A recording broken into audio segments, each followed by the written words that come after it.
हिंगोरजा में IBA PST पास उम्मीदवारनि खे offer order ॾिना विया। तफ़सील ॿुधाए रहियो आहे अब्दुल जब्बार चांग।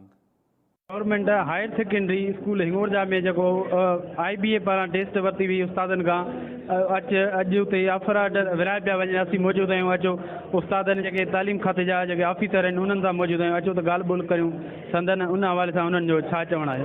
खैरपुर जे 8 तालुकनि में जेके सिंध में पूरी जेको आहे कंहिं ॿिए ज़िले में एॾी अपॉइंटमेंट नथी हूंदी ऐं आउं सम्झां थो त पूरी तारीख़ सिंध जी तारीख़ में एॾी अपॉइंटमेंट नथी हूंदी जेका हिन भेरे सिंध गवर्नमेंट करे रही आहे।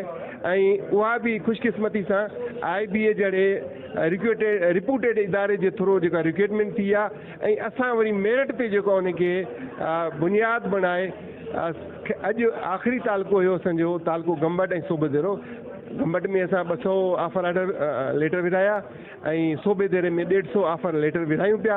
तमामु बहितरीनु क़दम आहे ऐं पहिरियों दफ़ो मेरिट ते जेको आहे सॼा जेके बि कैंडिडेट्स आहिनि उहे मेरिट ते आया आहिनि।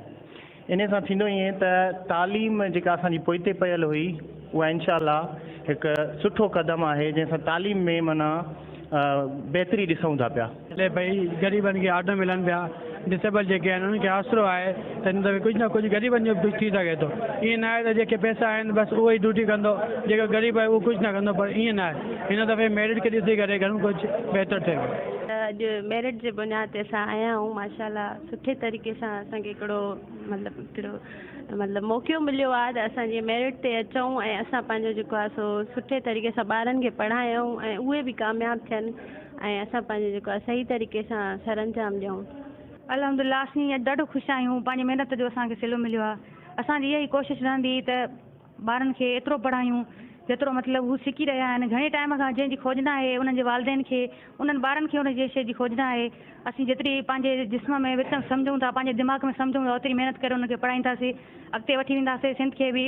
ऐं सरदार शाह मुराद अली शाह उन्हनि जा असां शुक्रगुज़ार आहियूं जिन एॾो सुठो सोचियो ऐं अॻिते वधण जे लाइ बहितरीनु क़दम खयो ऐं इनशाअल्लाह इन क़दम खे असीं जारी रखंदासीं। हिते आयल बाला ऑफिसर जेके ऑफर ऑर्डर विराइण आहे उन्हनि ऐं जेके ऑफर ऑर्डर वठण वारा उस्ताद जेके थी चुका आहिनि उन्हनि जूं तव्हां ॻाल्हियूं ॿुधियूं। हिननि जो चवण जो त सिंध हुकूमत जे तरफ़ां जेको ऑफर ऑर्डर ॾेई तालीम खाते में हिकु नवाण पैदा थी आहे जंहिंखे मेरिट जे बुनियाद ते ऑफर ऑर्डर ॾिना विया आहिनि। कैमरामैन अब्दुल सत्तार चांग सां गॾु अब्दुल जब्बार चांग, टाइम न्यूज़, हिंगोरजा।